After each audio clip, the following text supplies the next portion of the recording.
సిద్దిపేట జిల్లా హుస్నాబాద్ ఎల్లమ్మ చెరువులో శనివారం రోజున మత్స్యకారుల కొరకు ఉచిత చేప పిల్లలను వదిలిన బీసీ సంక్షేమ రవాణా శాఖ మంత్రివర్యులు పొన్నం ప్రభాకర్ గౌడ్, మత్స్య శాఖ మంత్రివర్యులు వాకిటి శ్రీహరి, మత్స్య శాఖ రాష్ట్ర ఫెడరేషన్ చైర్మన్ మెట్టు సాయికుమార్. ఈ సందర్భంగా మంత్రులు మాట్లాడుతూ సంక్షేమ ప్రభుత్వ ధ్యేయంగా పనిచేస్తుందని, మత్స్యకారులు ఆర్థికంగా రాజకీయంగా ఎదగడానికి తోడ్పాటు అందిస్తామన్నారు.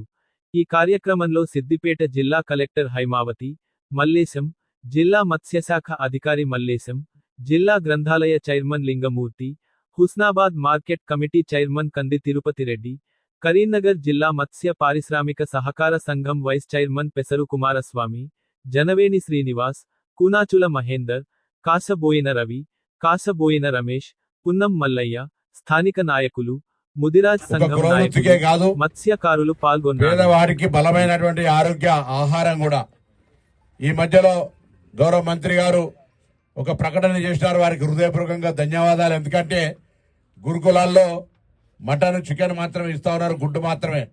చేపలు కూడా తప్పకుండా మెనూలో ఉండాలనే మాట చెప్పినారు. అది కూడా వాస్తవంగా ఫిష్ అనేటువంటిది కొంత బలమైనటువంటి ప్రకృతిలో దొరికేటువంటి ఫుడ్ కాబట్టి అది తప్పకుండా బలైన వర్గాల శాఖ మంత్రిగా మీ మాటను ఆమోదం తెలియజేస్తూ రాబోయే కాలంలో గురుకులాల్లో చదివే హాస్టల్లో ఉండే పిల్లలకు చేపలు కూడా మెనూలో తప్పకుండా పెట్టిస్తాం.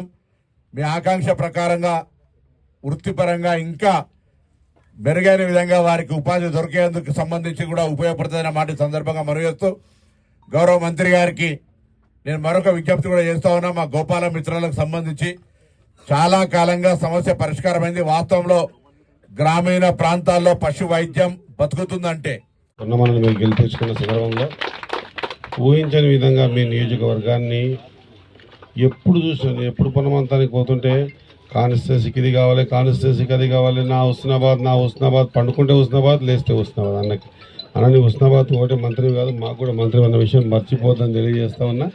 ఈ 123 కోట్ల రూపాయలు ఈరోజు మత్స్యశాఖకు రావటం, ఈరోజు రాష్ట్రంలో ఉన్నటువంటి 26,000 చెరువులల్లో 88,000 కోట్ల చేప పిల్లల్ని, అట్ ద సేమ్ టైం 300 చెరువులల్లో 28 కోట్లతో చేప రొయ్య పిల్లల్ని ఈడ్చేటువంటి ఈ బ్యాగ్ రావడానికి, ఈ సందర్భం క్రియేట్ కావడానికి ఇంకొక ప్రధానమైన కారణం, ఆ రోజు బడ్జెట్ ఇచ్చినా తీసుకోలేని పరిస్థితి ఉంటే నా పక్కనే కూర్చున్న పొన్నమన్న శ్రీరన్న ఇట్ట కాదు, నువ్వు బీసీ శాఖకు ట్రాన్స్ఫర్ చేయించి నా శాఖకించి ఇస్తా అని చెప్పి ఆ డబ్బును బీసీ శాఖకించి ట్రాన్స్ఫర్ చేయించి మన శాఖ ఇచ్చినటువంటి ఘనత. కాబట్టి గట్టిగా ఆయనకు ఒకసారి చప్పట్లు కొట్టాల్సి, ఇది నిజం, దాపెట్టాల్సిన అవసరం లేదు. 5 లక్షల కుటుంబాలు ఆధారపడి ఉన్నాయి ఈ రాష్ట్రంలో. వీరందరికీ కూడా జీవనోపాధి కలగాలంటే, వీరందరి జీవితాల్లో ఆర్థిక స్థితిగతులు బాగా కావాలంటే, వీరందరి జీవితాల్లో మత్స్యశాఖను ఇంకా మెరుగ్గా తీసుకుపోయి ఇక్కడ నుంచి ఇంటర్నేషనల్ లెవెల్లో వ్యాపారం జరగాలంటే ఖచ్చితంగా 88 కోట్ల చేప పిల్లలు, అదేవిధంగా 28 కోట్లతో రొయ్యలను వదిలి ఈ ప్రాంతంకి ఎక్స్పోర్ట్ అయ్యే విధంగా నేను ఇదివరకే అని అడిగినా, అన్నా ఎక్కడ అవసరం ఉన్నా కూడా చేపల ఉత్పత్తి గణనీయంగా బయటకి తెచ్చుకునే తగ్గాల. ఆంధ్రలో పెద్దనం తగ్గాలనుకుంటే మన చేపలు మనం ఇక్కడ ఉత్పత్తి చేసుకోవాలా. మీకు ఇక్కడ కరీంనగర్లో ఏదైతే ఉందో దాని ప్రకారంగా ఎక్కడెక్కడ నీటి వసతి ఉందో అక్కడంతా కూడా ప్రతి సంవత్సరం ఒక 20% మాదిరిగా చేపల ఉత్పత్తి కేంద్రాలు కూడా ఏర్పాటు చేస్తూ ఉన్నాం. ఈ విధంగా ఇండికేట్ చేస్తూ ఉన్నాం. ఇంకొక ప్రధానమైన అంశం ఏంటంటే, ఈ పెద్ద చెరువులలో ఎవరి సమక్షం